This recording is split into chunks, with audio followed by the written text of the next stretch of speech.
Mas eu sei mais ou menos, assim, quando um tom de azul ali, eu chuto que é roxo. E eu sabia que ela tava com alguma coisa que era ali perto do roxo, a gente tá conversando, trocando ideia. E aí, não sei por que, eu falei que eu era daltônico. E ela perguntou assim, mas o que você vê? Aí eu falei assim, eu não vejo roxo, por exemplo. Ela falou, mas o que você vê no lugar? Eu falei, eu vejo transparente. A menina se cobriu. E dali pra frente eu saí fora, porque acho que uma limitação cognitiva aquilo. E Lê, você deixou seu marido participar dessa... Nessa época eu ainda não era presente na vida deles. Ah, entendi. Foi anterior à minha. Graças a Deus ela apareceu. Ainda bem. Colocou Gustavo, né? Gustavo. Shapiro. Em ordem.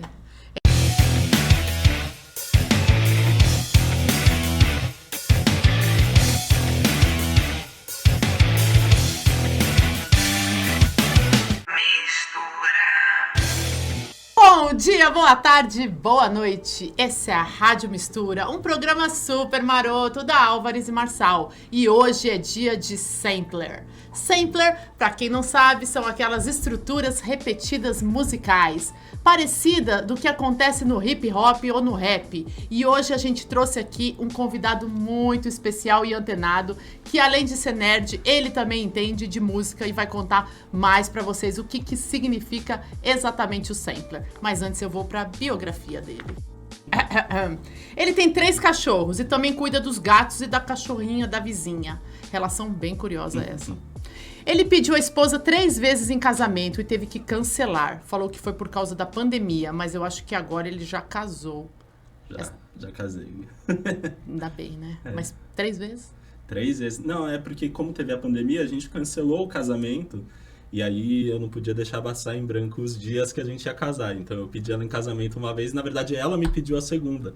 Ela vestiu o vestido dela, que ela ia casar originalmente. E me pediu em casamento. Me deu um colar que era da avó dela. E depois ela escolheu outro vestido pro casamento que aconteceu agora mesmo. E aí quando ela te pediu em casamento, você recusou? Eu tentei, né? Mas naquela hora não dava, né? Tá bem. Gosta de música e é por isso que ele tá aqui hoje, tá? E sua primeira faculdade foi em produção musical. E escutem bem o que ele vai falar, o que é sampler, que até hoje eu falei errado. Quer dizer, falei bem simples, né? Ele vai aprofundar o caos. Morou por 1 ano em Israel, fazendo trabalho voluntário e estudando modelos de sociedades alternativos e pedagogia. Como eu, começou na lida cedo. Eu aos 14, ele aos 13 anos, fazendo de tudo um pouco. Adora viajar e estar em família. Aí tem um outro detalhe agora que eu lembrei, então. Ele foi pra Disney, acho que era de lua de mel, não sei, mas levou sogro, sogra, pai e mãe, todo mundo numa viagem da Disney. Não é? Foi quase uma lua de mel. PPT definindo o roteiro da terceira idade, é isso? Isso. Pode uma agência, né? Tenho uma gratidão eterna com ele, pois me apresentou a Letícia Franzi!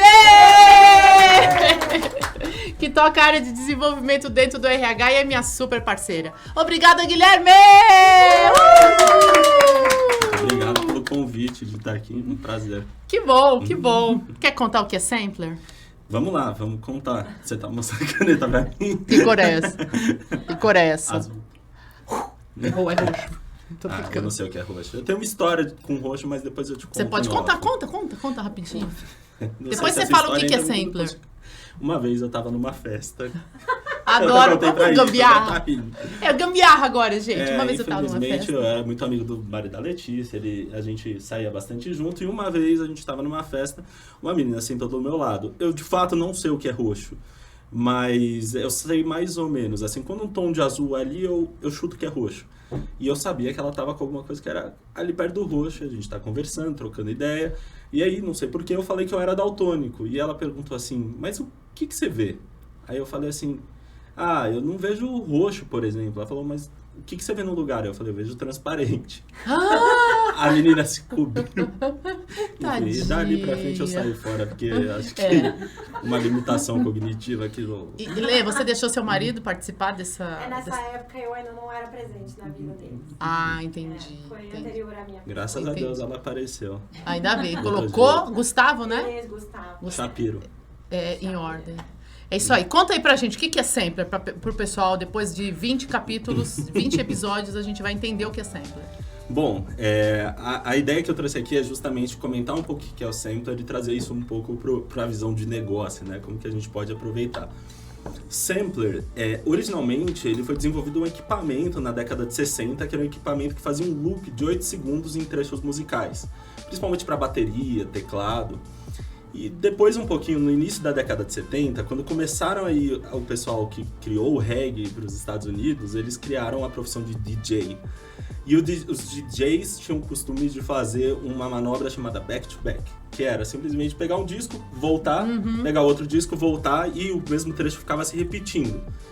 Quando eles fizeram isso, eles não tinham dinheiro para ter uma banda para tocar, então isso foi uma manobra do que eles fizeram para conseguir criar, para ser criativos naquele momento.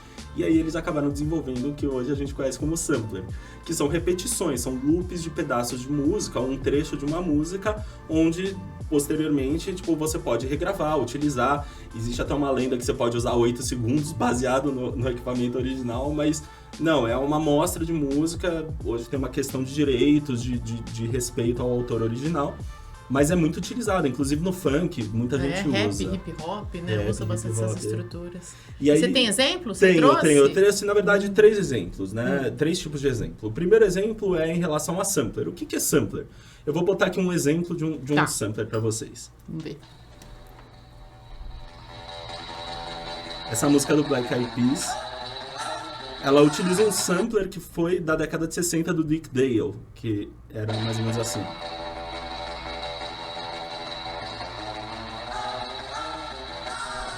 Mas isso é um sampler antigo que foi utilizado recentemente. Recentemente já faz uns 20 anos, né? A gente tá ficando velho, mas é uma coisa recente. Ou até mesmo Michael Jackson, por exemplo. Isso é Gary Christopher. E agora já vamos transitar pro Michael Jackson. Você vê que é o mesmo trecho de música que ele utiliza nos dois, o mesmo né? trecho mesmo. Incrível isso, E né? por fim, dos exemplos de sampler... Esse é bem famoso, conhecido, né? Que na verdade é um sampler de T-Lights. Nossa, é muito. Não é igual, é o trecho. Eles desaceleraram a música pra fazer ela mais lenta e aí ela fica um pouco mais grave quando você estica e por isso é parecido. Então o sampler nada mais é do que um reaproveitamento de um trecho musical em uma outra música. A gente tem uns outros tipos de cortes, né? Eu vou trazer um outro exemplo aqui, que é a interpolação, que é quando você pega uma música e você altera a estrutura musical, principalmente melódica dela, ou seja, as letras, os instrumentos tocando, mas na base é a mesma música. Isso não é um sampler, isso é uma interpolação. É um cruzamento de duas músicas.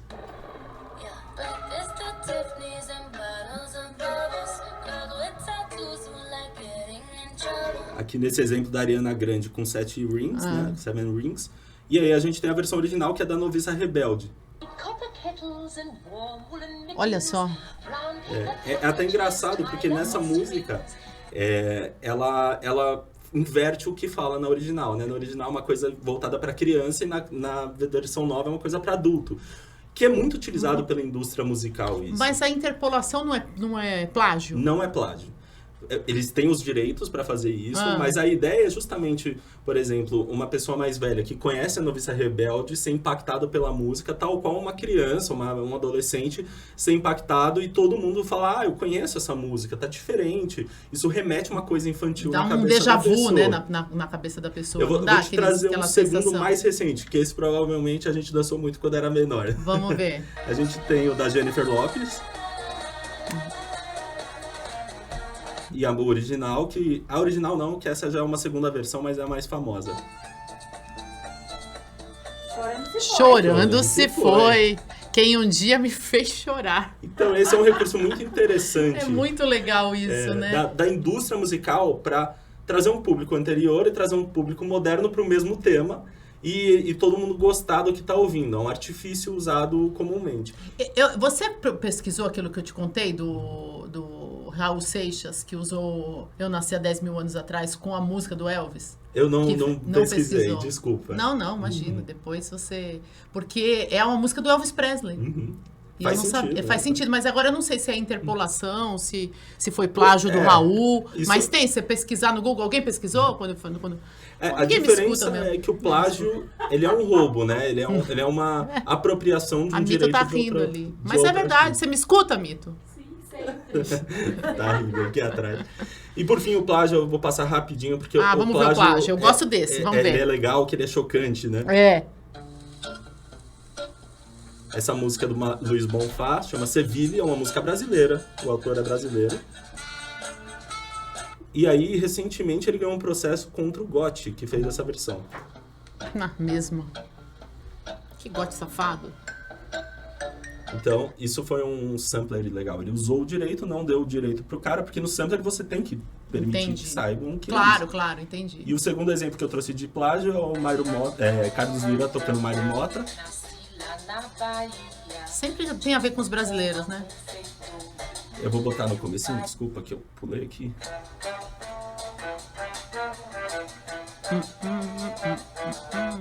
E aí, quando a gente ouve a versão mais...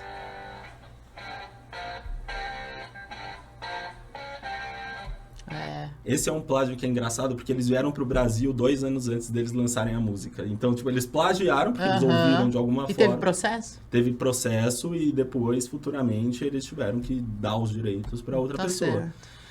Agora, usando o sampler para vida profissional nossa, o que a gente pode, sem ser plágio, o que a gente pode na interpolação, samplear por aí? O que dá para trazer aqui para Álvares? O que tem lá fora? Então, eu acho que assim, o primeiro ponto que eu acho fundamental é entender que a indústria faz uma coisa que, muito bem em relação a sampleamento ou interpolação, que é usar da inteligência de cultura, né? Falar, uma pessoa já conhece essa música, eu vou revitalizar ela, vou reutilizar ela, reformar essa música de alguma forma e apresentar para as pessoas. É o mesmo produto, se você for ver, mas é o mesmo produto apresentado de uma roupagem diferente. Então, muitas vezes, a gente olha para algo que a gente já tem na mão e saber reaproveitar esse item é algo muito útil. E eu queria trazer até um conceito, eu fiz alguns anos atrás um curso com uma professora chamada Sara Sarasvati, que ela fala sobre effectuation. O effectuation, ele é uma teoria ligada à inovação, que ela estudou os 100 maiores bilionários do mundo e ela começou a identificar o pensamento deles, sobre como eles agiram para crescer na carreira. E aí ela entendeu que a grande maioria deles, eles têm o que ela chama de pensamento efetual, que é um pensamento de não ficar tentando prever muito o futuro, mas olhar os recursos que ele tem agora e a partir disso empreender. Tá. Ela dividiu esse conceito em outros 5 pilares. Tem o pássaro na mão, que é usar o que você tem, é fazer de limão uma limonada. Tem alguns conceitos ali dentro mais a fundo, acho que a gente nem precisa entrar aqui, mas eu vou trazer... É muito Álvares. De empreender, né? Tá na veia isso. Exato. Né? Tem alguns cases que eu até dei uma estudada para trazer para vocês. Um deles é recente aqui no Brasil, de uma moça que ela queria abrir uma linha de produtos de beleza. E aí, no meio disso tudo, ela não estava conseguindo engatar e ela trouxe uma sócia, uma amiga do bairro, uma pessoa simples. E essa amiga, ela tinha trabalhado no McDonald's. O que ela fez? Ela usou o que ela conheceu no McDonald's, daquela estrutura de linha de montagem, para fazer a fabricação e produção do produto de limpeza no mesmo formato e a venda também. E eles cresceram escalavelmente. Então, é usar o conhecimento que ela já tinha, aplicando para uma coisa diferente e deu certo, né? Então, elas cresceram bastante. Um outro exemplo... A gente não precisa criar, né? Não, a gente tem que reaproveitar o que tem, né? O effectuation, ele fala muito sobre entender como funciona uma coisa que você já tem hoje, como as pessoas estão usando isso e adaptar para eles. Para nossa realidade também, né? A gente não faz forçar muito as isso pessoas, aqui, né? Acho que a gente faz muito isso aqui, né? Tem um ambiente diverso, platformico, e a galera vem junta e monta alguma coisa que pegou do mercado, né? Exato. E para nossa realidade, sempre garantindo que a cultura e os nossos valores prevaleçam. A Álvares tem muito essa cara, né? E não só isso, os nossos recursos, né? A galera pensante aqui dentro, que eu acho que todos nós aqui temos essa característica de pensamento crítico, muitas vezes durante a nossa carreira a gente viu coisas, observou coisas, e trazer isso para o nosso ambiente não é simplesmente trazer, mas é entender como as pessoas podem utilizar isso e adaptar isso para as pessoas. Nesse sentido, é muito parecido com o que a indústria musical fez, né? De se adaptar e trazer algo que remeta, mas não fazer as pessoas se adaptarem ao nosso modelo. A gente se adapta ao modelo do negócio do nosso cliente. A gente coloca a nossa cara, né? Por exemplo, podcast. Tem um monte por aí. Esse aqui é a nossa cara, a nossa mistura é Álvares. Mas a gente adaptou o que tem no mercado, trouxe pra dentro de casa e fez o nosso jeito. Exatamente. Sampleando e indo pra frente, não é? Exato. Isso pra tudo, pros produtos. Acho que lá em Tech também. Bastante Coisa vocês devem fazer, não? Eu em B2C, né, na área, a gente costuma muito... às vezes a gente chega num cliente e identifica que a dor que ele tem não é exatamente a dor que a gente se propôs inicialmente a tratar e a gente se adaptar ao que o cliente precisa. E tem um exemplo muito bom disso recente. Eu não sei se vocês lembram quando lançou o Windows 10. O Windows 10, o Windows 8, ele tinha aquela janela de iniciar que não tinha um menuzinho do lado esquerdo. A Microsoft usa muito Effectuation na prática. O que eles perceberam? Que as pessoas estavam instalando outros programas para fazer aquele menuzinho inicial. E eles não tinham essa opção. Então, o que eles fizeram? Deram um passo atrás, entenderam o comportamento do cliente. Com base nisso, eles voltaram atrás e desenvolveram para o cliente usar o que eles tinham disponível. E você tem que acompanhar, porque é uma velocidade de mudança muito grande, né? Eu estava lendo uma pesquisa recente, uma reportagem, que falou que o lugar que as pessoas pesquisam hoje mais não é mais o Google, é TikTok, por exemplo. Cara, é surreal esse negócio. Sim. Que a geração Z vai lá no TikTok buscar informação. Sim. Ou seja, não bebe mais da fonte do Google. E aí eu fico pensando, como é que o Google vai se reinventar nessa, né? Acho que essa é uma pergunta que fica. O que ele vai fazer para ele não morrer, né? Eles têm identificado, se você olhar, eles colocaram Reels, eles têm tentativas de clonar o que existe por aí. Samplear. Talvez não samplear, é mais um plágio mesmo. Mais um plágio. Copiar e mudar o nome. Mas eu acho que o ponto ali que você percebe é que isso não tem tido retorno, porque é um plágio, porque você já tem o original, você já tem a base ali. Por que você mudaria? Tem que entender o comportamento dos usuários dele para propor uma coisa diferente. O Google costuma fazer isso em algumas situações, mas não é uma simbologia disso, né? A Microsoft tem um pouco mais desse viés ligado a essa teoria. E eu acho que tem um ponto que é muito legal dessa teoria, que é de previsão de futuro. A gente, às vezes, no nosso pensamento de analítico, qualidade, de projeto, a gente tenta sempre prever o que vai acontecer. E muitas vezes você não tem os recursos para isso. Eles falam do piloto de avião. O piloto de avião não sabe se ele vai necessariamente acontecer X ou Y no meio do percurso dele. Ele tem uma noção, mas ele segue o caminho e vê o que acontece. Tem um mapa de voo, né? Tem um mapa de voo, exato. Por isso que a flexibilidade é importante, porque imprevistos acontecem. Exatamente. Então você tem que ser flexível, você tem que entender o ambiente que você está e você tem que ver o que você tem na mão, que você pode utilizar para os seus usuários e ver como eles estão utilizando para melhorar essa experiência para eles. E eu acho que isso tem muita ligação com o que a gente faz no dia a dia, tem ligação com o nosso empreendedorismo, com inovação, com diversão. E por fim, se você me permite, eu queria agradecer, a gente tem um evento aqui. É verdade. E esse evento é um bom exemplo para mim, porque aconteceu uma situação X aqui na Álvares que de alguma forma me incomodou. E eu e a Letícia, eu agradeço muito ela também, a Michele, que ajudou a gente bastante. A gente teve espaço para botar o que a gente conhecia, os recursos que a gente tinha na mão em prática. E eu estou muito feliz e me sinto muito à vontade para chamar esse lugar de minha casa também, já que eu pude participar disso. É verdade, é nossa casa, nossa família, é isso aí. O evento é daqui a pouco e, bom, quando esse podcast for ao ar, o evento já vai ter acontecido, mas a gente vai gravar, né? E aí depois a gente pode ficar... a gente pode colocar depois o link para as pessoas que ouvirem esse podcast assistir. Dá para fazer isso, Mito, Guga? Dá, né?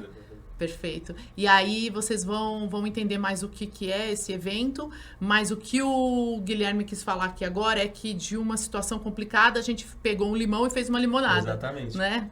Partindo do mais do que ninguém, e a gente conceito. Teve espaço, principalmente porque você nos ajudou também, deu abertura pra gente fazer a diferença, pelo menos pra mim e pra Letícia, e espero que sejam para as outras pessoas também. Eu acho que vai ser a diferença na vida de todo mundo, né? E a gente não tá simplesmente replicando um recurso no mesmo formato que a gente já conhece. A gente está adaptando esse recurso para um formato que cabe dentro da Álvares.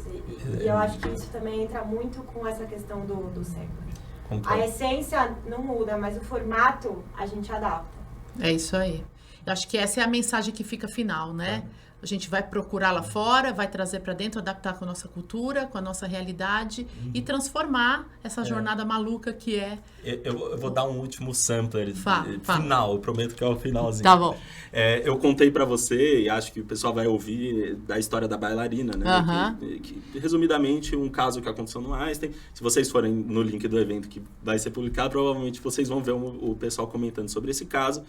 Mas é um caso que teve uma coisa negativa para um hospital e a mãe da menina desse caso, ela pediu para botar uma bailarina que simbolizava tipo, a imagem dela toda vez que alguém entrasse lá, ia ver, ia reconhecer que o hospital tinha tido uma falha.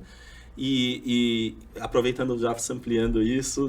A nossa estátua é o primeiro eu queria agradecer, porque vocês hoje estão colocando a bailarina aqui. A gente estava a bailarina aqui. E uma coisa importante é que eu sei que o pessoal que está ouvindo agora esse podcast que não sabe o que aconteceu, porque vai ser depois, o Guga vai deixar aqui, adora fazer isso, viu, Guga? O Guga vai deixar aqui o link do que vai ser o evento de hoje. A gente vai falar um pouco sobre o Holocausto, sobre a cultura judaica, sobre Israel, e vai ter o link aqui para vocês assistirem depois quando vocês puderem. Tá bom? É isso aí? Obrigado. Obrigada, foi ótimo. Um beijo! Uhul!